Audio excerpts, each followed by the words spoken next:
Welcome to Storycomic Presents, where we interview amazing storytellers and artists. This is episode 258. I'm your host, Barney Smith of Storycomic.com, and we're excited to have back with us the internationally acclaimed and talented comic creator, illustrator, and designer, Scott Serkland. Hey, Barney. Well, that's high praise. I don't know if I've been called internationally acclaimed, but it's true. Right? I like it. I like it. Probably, yeah, maybe. You were on a few years ago.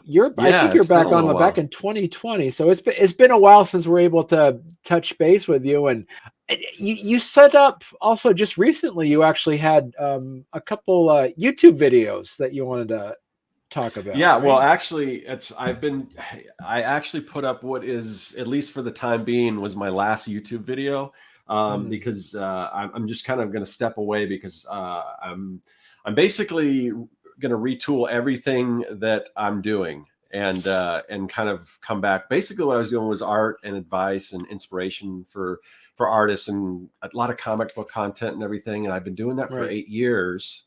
And in those 8 years, it's like, and the reason why it was kind of, I wanted to give back because when I was coming up as an artist, there was no YouTube, so you couldn't find all this information, and people were other artists out there, professionals, were really hesitant to share, their quote unquote trade secrets and things like that. So I just wanted to put it all out there. And then I kind of got to the point after 8 years of doing videos once a week without fail for 8 years straight.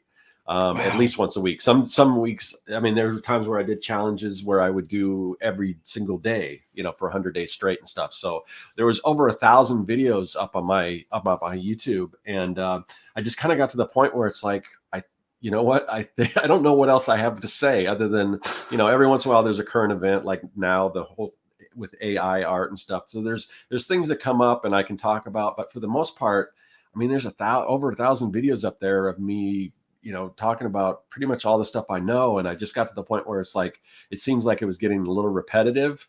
And so, and I just kind of, like I said, I was doing this because I wanted to give back, but I felt like I kind of gave back, and what else is there for me to do? So, so I decided I'm going to step away, but I will be back, and I've got big plans. I'm going to come back, and I'm going to try to actually do something I hadn't done in those 8 years, and try to actually make this like an actual business on YouTube. Watching a lot of successful YouTubers and what they do, and a lot of it comes down to, I mean, what this podcast is all about: storytelling. So building a story around what you're doing, because and I've done the stuff that I'm going to do, I've done in the past. So it's still, I think it's still going to appeal to my core audience, but it's also going to appeal to people who aren't necessarily artists, who are just fans of basically, I'll share some of this. I don't want to share too much, but fans of like nostalgia and things like that. And basically the direction I'm going to go in is I'm going to be kind of recreating nostalgic items, things we loved in the past, the things that you would order from the back of comic books and things like that, but kind of put my own spin on it. So, the X-ray glasses, the sea monkeys, all that stuff. How do they make this stuff? Can we recreate it? Yeah. So these retroventions, there's a set of prints I did, where I would just combine like weird, like inventions that could never be, like combining a Viewmaster and a Polaroid camera, or an Atari 2600 and a Game Boy, or like a 45 RPM and a Walkman, so it's not going to be necessarily building that, although it could be, that would be a little, we'll see what happens with the channel, where it goes. Cause I've got a lot of ideas. I've got like a laundry list of things that I want to approach, and like, how can we recreate this stuff? So I think because it is all that stuff, that comics and things like that. And I do think it's going to appeal to the people that I've already followed me. But like I said, even if you're not necessarily an artist, I think it's going to also appeal to a whole new crowd. And hopefully, because it is story based, because it's going to be it's a lot, better edited. It's just not me turning on the camera and kind of giving advice.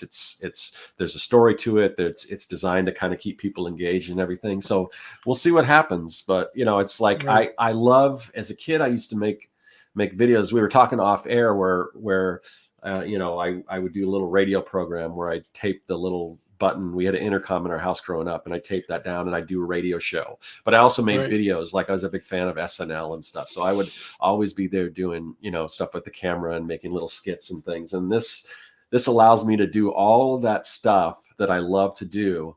And I mean, YouTube's just the perfect vehicle to do that. And I love all that old nostalgic stuff. So to get a chance to kind of like, oh, how am I gonna recreate this and everything? And some of it, I don't know how I'm going to do it. I just start and like, it's kind of a journey. Like, can I do this? Is it possible to recreate like, a wax pack of trading cards or something like that? How do I do that? Things like that. So, I mean, it's bringing back all the things that I love to do. And the thing that I like about it is, cause I'm getting up there. I'm what, 52, I think. So, but sometimes I have to like, really, am I that old? But anyway, but it's because I get to have fun, and because I'm kind of got a Peter Pan complex. I want to be a kid forever. So that's why I like toys and all that kind of stuff. And this gives me a chance to do that and kind of have no shame around it, because it's still going to appeal to people of my generation, because it's basically taking things from the 70s, 80s, and 90s and like remaking it, but putting my own unique twist on it and everything. Right. So I'm super excited about it. So, but I kind of let most of the cat out of the bag. I think I told my patrons I'd let them know first, but I think maybe I'll just point anyone on my Patreon over to the podcast so they can get a little glimpse, and then maybe I'll fill them in a little more as I go. But yeah, I've been kind of waiting to talk about it, so this is kind of the perfect opportunity. Would this be something along the lines as Scott Serkland, the character, or Scott Serkland, like this has been a character, but now you're going to be your genuine self in this next translation? It's a little bit more. It's a little bit of both. Like I've kind of been, the green lab coat has always kind of been a staple. I've had that green lab coat, which was kind of an inspiration from Beekman, from Beekman's World. Paul Zaloom, yeah. Paul Zaloom, right. And also Mystery Science Theater is another big influence, and they had the green lab coats on there, Dr. Forrester. But so I kind of borrow from those two things and kind of create this look. But it was, I always had the lab coat on, and I kind of felt like I didn't want to break that character. This will be a little different. The lab coat will sort of make an appearance, but there'll also be segments where I don't have the lab coat on, and it'll all make sense once you see the videos, why I would be wearing it in certain situations and not others. But that way I can kind of go out and do other things, outside, because I always kept everything in the. Basically, I've got this underground lair, which doesn't exist anymore, the one I had, but I'm building the underground lair 2.0. So I'll be revealing that on my Patreon and everything. And I've got a whole new setup and everything. So yeah, I'm pretty excited, but it'll still have that kind of mad science vibe. It'll still be the art lab, so Serkworks Art Lab, that's not changing. There'll be I might play around with the logo and stuff. And I've got some different taglines that are a little more, have a little more to do with the direction I'm going in, and the website will change a little bit. But even if you look at that, you see all those things from, the back of comic books and stuff. So that's gonna be a big theme. Like, oh, let's look in the back of this comic book. What is this? It's a submarine that you build out of cardboard. Like, can we build this thing?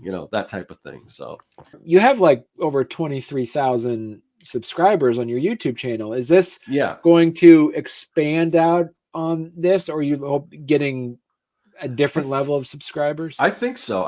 There may be people, that jump off and they're not as into it, because it's not going to be, there still will be. I mean, I'm showing how to do this stuff, and some of the things I will be doing have to do with comics and stuff. So I'm still going to be giving advice and stuff. It's just going to be, that's not the only thing. And that's not, when I set out to do my channel, even before, I was doing all kinds of stuff, but in the later years, I kind of just dove more into just comics in particular. But it's going to be, in some ways, it's going to be broader, because I'm going to be doing different projects, but it's going to be even more niche down. Like it's just going to be me kind of recreating nostalgic items and with my own take and stuff like that. So And so what are some of, like, is this, as you say, is there going to be more of a script of, like, so you're going to be able to take on a Yeah. completely different level of production? Yeah, the production on this? value is going to be like 10 times what it was. Yeah, I mean the space I'm in is bigger. There'll be different like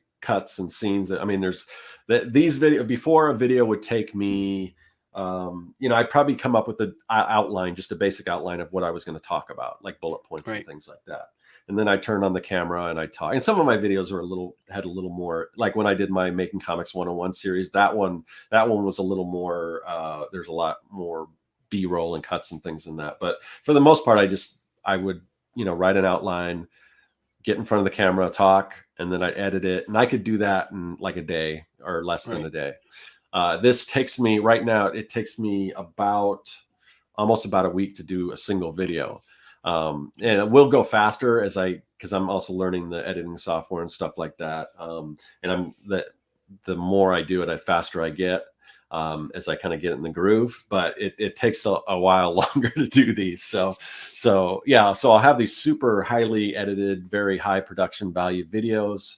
So they won't be coming out as frequent, like once a week, but what I'll probably do is I'll do one of the edited videos. And then on the off week, I'll probably do like a live stream where I can answer questions or go in depth a little more of how I created something like that or anything that has to do with the previous week or the next week's video in between. So I'll still be doing probably weekly videos. Some of them will be highly edited. Some will be like a live stream and stuff. So I really want to take advantage of everything kind of YouTube has, whether it's the shorts, whether it's the live streams, whether it's the kind of the community post and get people engaged and things like that. So I've just been doing a ton of research into like successful YouTube creators and kind of how they do everything and looking not necessarily in my, and the other thing that's cool about, I think what I'm doing is I've seen other maker channels out there, but I haven't seen anyone doing, and there's a lot of other channels out there that, that collect nostalgic toys and things, but I haven't seen anyone doing what I'm planning on doing. So that was kind of the sweet spot where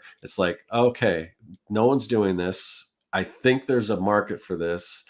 It's something I really know I'm going to have fun doing, and I'm already have fun doing it because I'm working on the videos already. I'm trying to create some of these. So because since they take a little longer, I want to have a few of them ready to go when I decide to come back and kind of relaunch the channel and everything.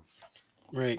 So is this going to involve like more people working with you on this as well?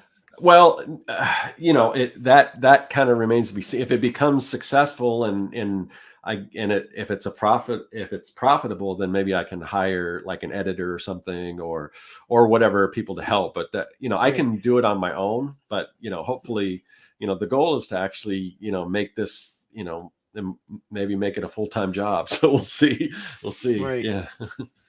I mean, so you do bring up a good point though. I'm really curious, is like, since you've been doing this for so many years on YouTube, has YouTube changed? Have you changed, or has the audience changed? Well, YouTube has definitely changed. YouTube is constantly changing. I mean, I've done a lot since been doing it for 8 years. There's been a lot of different content. Like I would do vlogs. Vlogs they don't perform the way they used to for most people. I mean, there are some people that if you've got to already have a following, maybe you can keep a blog going, but it's really hard for people to jump into that space right now. It's really about storytelling. I mean, and there's exceptions to every rule. There's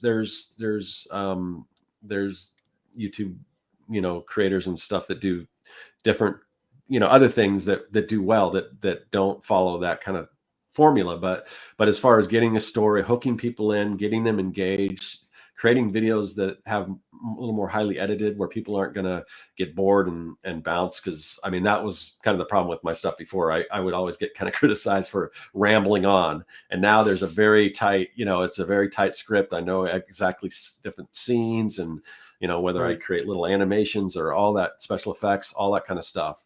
So hopefully it will get people engaged and they're not going to jump off the video, that they'll just continue watching. And once I get enough of them up there, the goal is that they'll just, I want to see more of this guy's videos. And then, and hopefully that will help kind of continue to build an audience and everything and get more views and everything. So.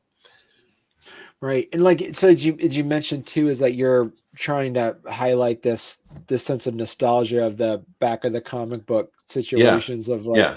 is how do you take something that is so instrumental in a pop culture history sense and making it accessible to younger generations in that sense as well? Well, to be honest, I don't right now. I don't have. I'm not really gearing towards a younger audience. It's Okay. perfectly family friendly. So if a younger audience wants to watch it, and you have Right. a daughter, if she wants to watch it, it'll be perfectly family friendly. And I think younger audience will definitely be more interested in this than they have been. These YouTube creators will tell you is you kind of what you want to do is you want to create an avatar, like a representative of who your core audience is. You can even give that person a name and everything, and what are their hobbies, what do they do. And so my Right. avatar is probably like a 40-year-old guy, and that doesn't mean that a 20-year-old girl won't like the stuff, but you got to know who your audience, your core audience is, and you aim towards that person. And that's kind of, that's what I'm aiming for. And if younger kids, like right now, like I think I did a video once and I had a t-shirt on it that was kind of a pinup girl. And Mhm. one of the people in my comment section kind of thought that was a little risque for my channel, because it's kind of looks like it's kind of for kids. And I was like, Right. so I kind of got criticized. And I said, I could look at my analytics and it says like under 18 amount of people like subscribe 0. It Right. doesn't even show up. Now that doesn't mean there Right. might be 1 or 2, but as far as out of those 20,000, it's 0. Right. So I don't have a huge under 18 audience at all. Now maybe Right. maybe people will find it interesting, and but it's not really. I'm not necessarily gearing it towards them, but it will all be family friendly. There won't be any cursing or anything like Right. that. Or so anyone will be able to watch it, whether they're interested in that. They may be, I could see families getting into it. Right. Like an adult would probably have to introduce their kid to it. I don't know that a Right. kid would find it on their own. They maybe if they're, I don't know. There are kids out there that I'm sure they're like, there's all, that are into like old stuff or whatever, or some of this stuff that was started out in the 70s or 80s or 90s is now big again. So who knows, Well, to be honest, too, is like what you're planning on doing seems to be a really good pivot to the established character you've already created for yourself on your Yeah. YouTube Yeah. page as well. Yeah. To me, it just all makes sense. And, Right. but this way it makes sense, again, because, I'm kind of, I'm not trying to, it's not like a kid show, like a Beekman's World Right. is geared towards kids. And even though that was an inspiration for me, you can clearly see, because the kind of stuff that the topics and things and the projects I'm going to be creating are from when I was a kid. So it Right. makes sense. It's a way for me to be silly and goofy and wear a green lab coat, but still be an adult, because that's who the audience is, and the Right. audience Yep. remembers fun stuff like that from when they're a kid. And I think that they'll be into that. So, yeah. Well, it's like what they say is that people won't remember what you said; they'll remember how you made them feel. Yeah. And Yeah. Yeah. I am really excited to hear about Me how this too. is going to be moving forward, Scott. Yeah, Yeah. me too. So I'm glad to hear you're Yeah. excited, because I mean, you've kind of followed me with some of the other content, and you seem like you're open to me kind of pivoting and making a little bit of a change. So hopefully, I think the majority of the other people will. There will be some people that just like that. This isn't what I signed up for, and that's fine. There's plenty of other, and I've recently found a couple people that kind of do what I was doing before and do it real well. So if they're like, yeah, I used to do this, I'll just point them to them, because they're doing really good stuff. I've seen people doing really good stuff in the comic space and everything. So there's that stuff still out there. Plus, again, and I always tell people, if they're bummed out, like there's 1,000 other videos on my website, on my YouTube, of me doing what I was doing before. I guarantee you haven't seen all of them. So, and then most of it's still relevant. So, you know, and But those videos aren't going away. They'll still remain up. I don't usually take videos down or anything like that. So, but like you said, though, there's an entire library of that how-to comics that you've already created, and you have like the downloads, and even though people that are interested, you have all the fonts and brushes and word balloons. You have all this stuff already available. As well. So and you know, the whole idea of this direction I'm going is multi-tiered. So I've created digital products in the past for comic books. Well, you know, I'll be doing that too in the future. So there'll be templates and things that, you know, that people can either download to create whatever it is, you know. So I've got, you know, if I decide I want to design a VHS cover or something like that, or whatever, there'll be a template for that. All kinds of things like that. So there'll be things available either on my newsletter or Patreon, or, you know, I've got plans for big packs that people can download with. So maybe they can create their own. They can take little pieces and make their own comic book ad in the back, and, you know, for fun or whatever. So they'll still, all the stuff that I've done before. I mean, I can see how to make it work with what kind of the direction I'm going. And so so as you mentioned, like, do you write out an entire script and all of this? And as you said earlier, is that how you're doing it too? Yeah. This is a script for one video I'm doing that I'm editing now. It's all on anaglyphic 3D art. So, you know, with the red and blue glasses. So basically showing people how to do all that stuff. So, and it's got a little fun stuff. I go to homages to like all the 80s, those really corny 80s 3D where it would just, you know, something would come out on the screen. It would just stay there for like a minute just so you get the effect. It's like, so, I mean, it's just, and then what's crazy is like you watch those movies, and when they went on VHS, they didn't have the 3D effects because it's two projectors in the theater, but they can't do that on VHS. So they still have the same effects that just stay there for like a minute, but that's not 3D. And it's just like watching them, the un-3D, the 2D version is just kind of funny. But so I kind of make jokes about that and everything. And I'm hoping it's entertaining for everyone. So. Right. And do you have, because you seem to, as you said, it's a pivot, but you're also still having this educational aspect to it. You just can't pull away from that. Like, you're still it's like everything, be able to do that. Yeah, it's almost, I feel like everything that I love doing, everything that I've done in the past is applicable to what I'm doing now, you know. And having done YouTube for so long, even though, you know, I wasn't necessarily, at the time, I wasn't necessarily trying to make a business out of it or anything. You know, I would kind of hope that, this channel, maybe it'll blow up and stuff. But, but I've still been around and seen YouTube and kind of learned a lot. So I picked up a lot. So I think I'm in a pretty good position to hopefully make this thing successful. So at least that's what I'm, you know, and it may take a while. It may take a while for it to get off the ground, but I just think, I don't know. I'm confident that I can make it work. So. Right. Well, keep in mind, Scott, you have 23,000 subscribers. Like, you're not. Well, yeah. But, you know, the thing is, it's like the view to subscriber ratio isn't quite, you know, there's people with way less subscribers that get way more views. So even though, you know, even though there's a lot, and mostly the reason why I have so many subscribers is because I've been doing it for so long. So people will subscribe.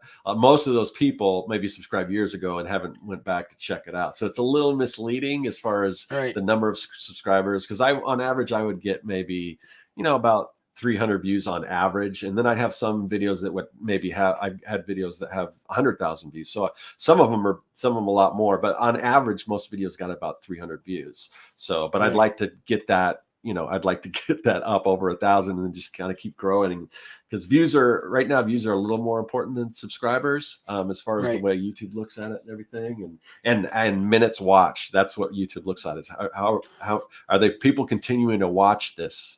And that's why, you know, keep getting people engaged with better cuts, better stories, like, oh, what's going to happen next? You know, that type of thing. So that's kind of, but I will tell you, the humbling thing was, because when I put up my last video, and like, the other thing is engagement. I want to get a lot of engagement. I want people in the comments to like, oh, this is cool, you know, that. And, you know, I get a little bit of that in comments, but most people I think they just would watch, and then they'd learn and they'd appreciate it. But I didn't, hear about it so much. But when I posted that last video, I mean, I got hundreds and hundreds of comments, just people saying how much my channel's helped and that they've been watching me for so long. And it was really sweet and humbling. And I know, and sometimes I have to really, sometimes you don't think about this because you're doing this and like, oh man, my channel's not really growing. It's kind of very slowly kind of growing. Cause like, if you look at the analytics, it says it'll say growth or whatever, say about the same as usual, everything. So it just kind of pushed along. But I know that all the stuff that I've done has had an impact, and I know it's going to affect people, that it's going to help them become professionals and creators and put cool stuff in the world. So I get to remind myself of that. So it was really nice seeing all those comments and everything. Yeah. Yeah. When you're looking at some of your like 250,000 views on some of the ones that you've put out. Yeah. So some of my strategy, like, the first video that I'm going to put, that video that got 200 and something thousand is a sticker video. So the first video that I'm going to put out is a sticker video. And then I will link from that video to the new video. But it's got a spin to it. So it's got, well, I'll just kind of let the cat out of the bag. So if you're a fan of like old, like really gross stickers, like Garbage Pail Kids and Wacky Packages, I'm doing my own version of that. So it's stickers, but it's a throwback to like 70s and 80s and 90s and stuff. So that, and then I've done like wax packs before. But I've got a new technique that it's even way better as far as get them to look like the classic wax packs and things. So a lot, I mean, and that's what I'm saying. Like I've done videos like this before in the past. Recently I was doing mostly about comics, but it's nothing new. It's, if you've been watching me for a while, you've seen stuff like this before, and this is always kind of this kind of stuff that I wanted to do. But at the time, those videos take a little while. They take more time to do and everything. But now I'm at a point where I'm just going to go all in, and like, if it takes me a week to make a video, it takes me a week, but. So. I mean, I don't see it as as you say, it's not really a pivot. It's more of an evolution of your channel. Yeah. I like that better. Yeah. I think I'll have to use that. Yeah. Do you have something already listed out as like, all right, you're going to try to keep doing maybe, do you have like, almost as you mentioned, people like stories. Do you actually have a meta plot that you're going to try to encompass in this, or is it going to be? Not really. YouTube doesn't really, that doesn't play very well with YouTube as far as like episodic stuff. Because a lot of people, they'll just jump in and they'll want to see. Now, hopefully you can get people to watch, and there will be sort of a, there's kind of a narrative, I guess, like, but the way that I'm going to approach it is I have to put some videos out and kind of see what people respond to. And like, one of the things I'm not sure about right now is because, like I said, I'm going to have, I imagine I'll have an audience of people that are just interested in watching some guy make all this crazy stuff, who maybe don't want to actually make it themselves. Whereas in the videos, I go a little in depth on, okay, this is like for the 3D video, I talk about, okay, you need to use this filter in Photoshop and this and that. So there's a sort of a tutorial thing. But I've seen maker channels, like there's a Star Wars maker channel I watch called The Smuggler's Room, and they build all these cool Star Wars builds. And they talk about little things, like little hints, like, oh, use this tool for that, but they don't go into the minutia of every single step. They just kind of, if you're savvy enough, you can kind of pick it up, and you can like, I know how to do stuff out of wood. I can kind of see what this guy's doing, and I can figure it out. So I don't know in the future how much it will go in depth. I'll just have to see what people respond to. If people are, if people are like, oh, I want to know all the every single step, or I just kind of want to see somebody build stuff. So I got to kind of start putting out videos and see what people respond to. And then that's where I guess the pivot comes in, and I get to figure out, what are people like? What do they want to see more of? And then I kind of go from there, as long as it doesn't kind of take away from what I want to do, because I still want to do what I want to do. If I was to put a video out on, I don't know, something that I don't care about, which I wouldn't do, and it went big, the YouTube experts will say, oh, that video hit, make more of those. But if it's not something I want to do, I don't want to keep making more of those. when did this kind of revelation happen to you? Because for those that are listening or Yeah. watching, the thing is like, it would be thinking like, Scott, yeah, I kind of like, I'm at this crossroads as well. Like, Yeah. how do you know when it's time to That's a evolve good, your art? that's a really good question.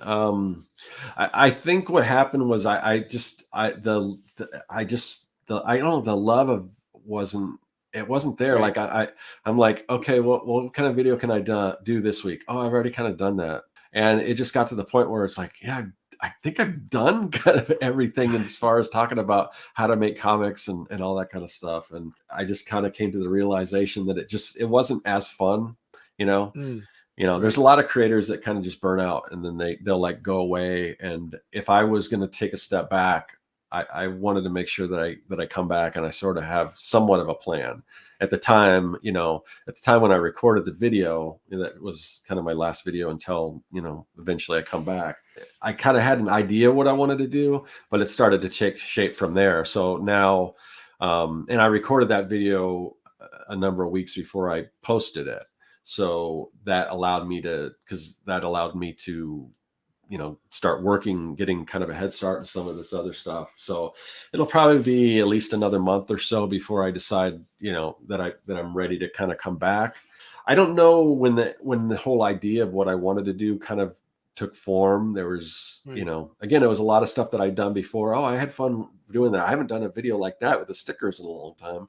But how can I do it and do it in a way that is cohesive? So I can do a lot of different projects, but it still has the same theme as this video. This week we're going to make a project, something from Right. when you grew up with, something that you might remember.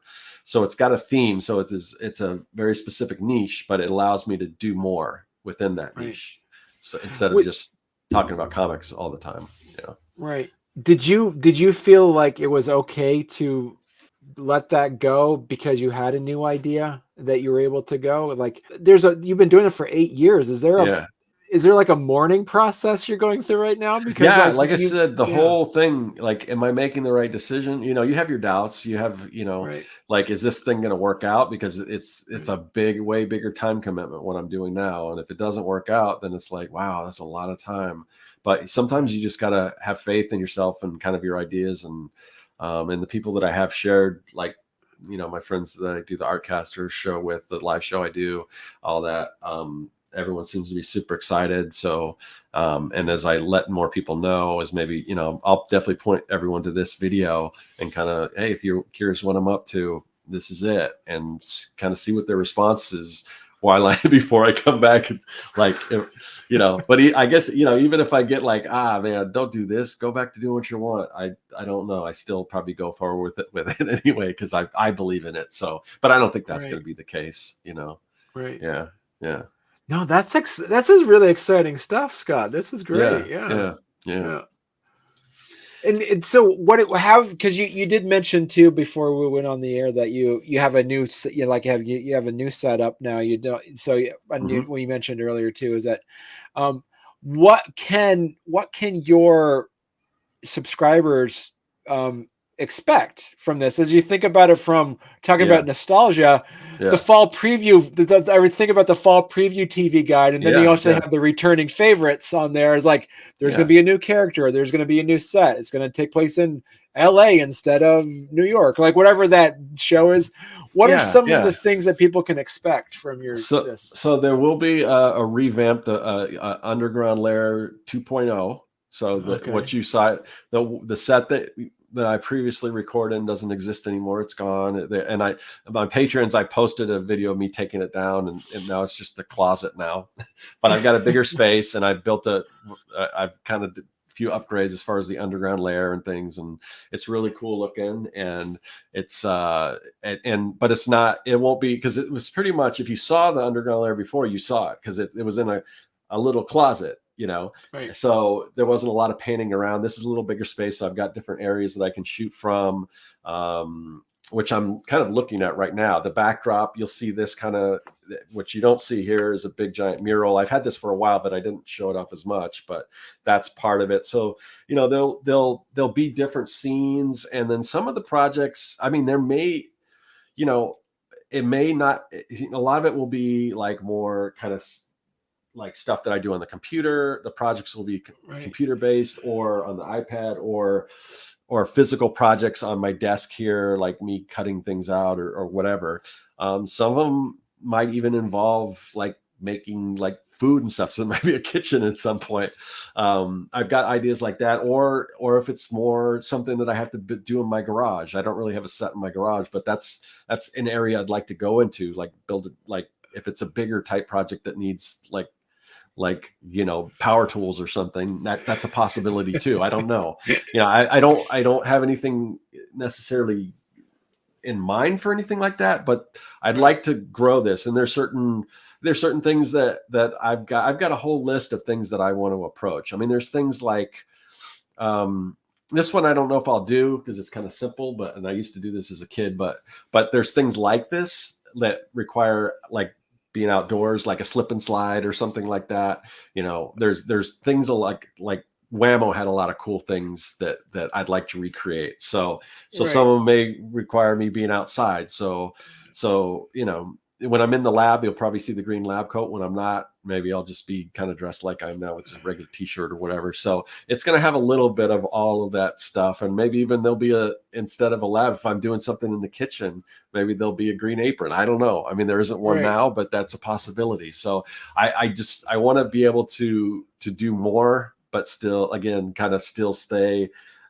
So people understand what it is. People understand this guy's recreating stuff, like that we loved as a kid, but he's maybe adding his own characters to it instead of just using the characters that exist. Or like anything that I do, if it's a product that had like a mascot, I'm not going to use the same mascot. I'll create my own. So it'll be something in the spirit of that, but it'll be my own ideas, so that gives me a chance to be creative and put my own kind of footprint on everything. And so a lot of this will be almost like there's like that science level of it. Are these things that like kids can make and their home, or there's going to be found object things as well, or how? Some of it, I've got a kind of a set of rules that I go into, and one of the rules is just is use common everyday materials. But I try to make it something that most people can do if they want. And again, I get to see where it goes. If it starts blowing up and people want bigger, better, crazier things, then maybe that's what it requires. I mean, there's things like I was talking about the like stuff I would do in the kitchen. There's like I was looking like I wanted to make pop rocks, and I looked in at what was involved in actually making pop rocks, and it's a very scientific thing, and it's kind of dangerous. So that's something that I'm not too comfortable doing. But if it gets big enough I can find somebody, maybe, I don't know if I'll ever get big enough to do a partnership with like a Mark Rober or something like that. But somebody kind of who knows how to do that, maybe enlist them to collaborate or help or whatever. I mean, I've got ideas like that. Those are kind of off there because that's not something that I'm at that level yet. But who knows? I want to grow this thing. So could happen, I don't know. and so Scott, if as you mentioned before, your website is gonna go through a revamp, but right now, if people want to follow this journey, where's the best place they could go to? Well, probably for this journey, it's probably on YouTube. And like I said, I'm kind of taking a break, but there's still like tons of videos up there if you want to go back and watch some of those videos and see, what I've done in the past, knowing that when I come back, it'll be what we've been talking about. So YouTube's the main thing. And like I said, all those old videos would be up there. And if you are a fan since this podcast is all about comics and storytelling, I have a series called Making Comics 101 that's on there, and it's the most comprehensive free course on making comics that you're going to find on YouTube or probably anywhere. So, and that's still, that will remain up on the channel and everything. And it starts off with coming up with your ideas, penciling, ink, every single step of making comics. I mean, it's a huge playlist of videos. So that stuff's still up there. So there's that. So YouTube's the main place, but then on my website at serkworks.com, I've got like digital tools and things that you can use to make comics. I also have, I sell prints and then I sell my own comics there. So I've got my own comic. It's a kids versus zombie adventure story. It's like Goonies meets Night of the Living Dead.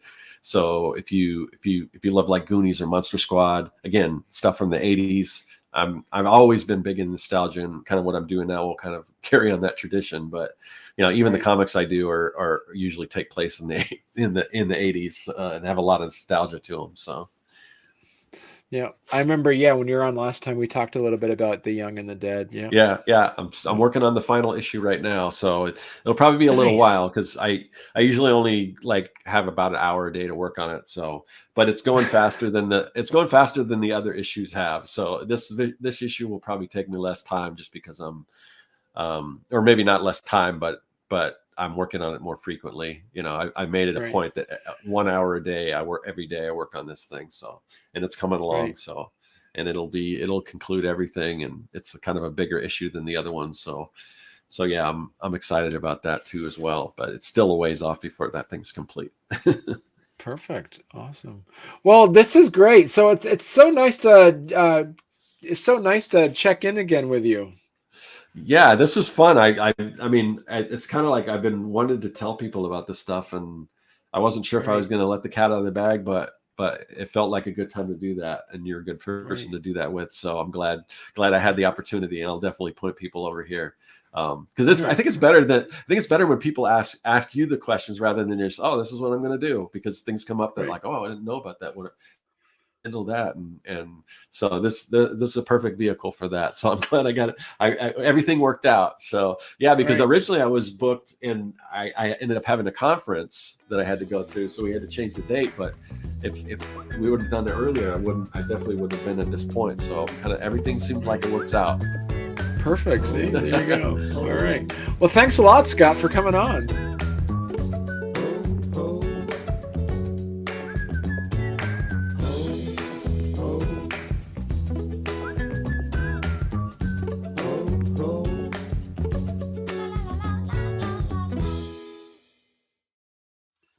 So, because I did notice that those are actually Playmobil toys, they're Playmobil, right? Yeah. Mm-hmm. Okay. Yeah. I would love to see some kind of like Lego versus Playmobil, like some sort of epic battle or something like that. I never had them as a kid. My mom always told me they were way too expensive, but I don't think I mean, these ones might be because they're a little more collectible, but I think they're about the same price range as Legos, and I had Legos, so I don't know if I don't know, but I never had them as a kid, but then they started going and doing all the movie ones, and I'm like, and I saw a review of the Starship Enterprise. I'm like, oh wow, that's really cool. And so then I started that one. I had to wait for because that was a pretty big purchase, but that one I got for Christmas. So, but the difference with like the Playmobil is, unlike Legos, you're kind of solid on like the characters. You can't really like change out other than popping their hair off or whatever. Yeah, they're not really, you don't build them as much. I mean, it's assembly required, but I think the reason why I like these is just because they look like, Legos look like bricks, which I love Lego, and I played with Lego as a kid, but they look like brick. These actually look like, miniature versions of the actual, cars and stuff. So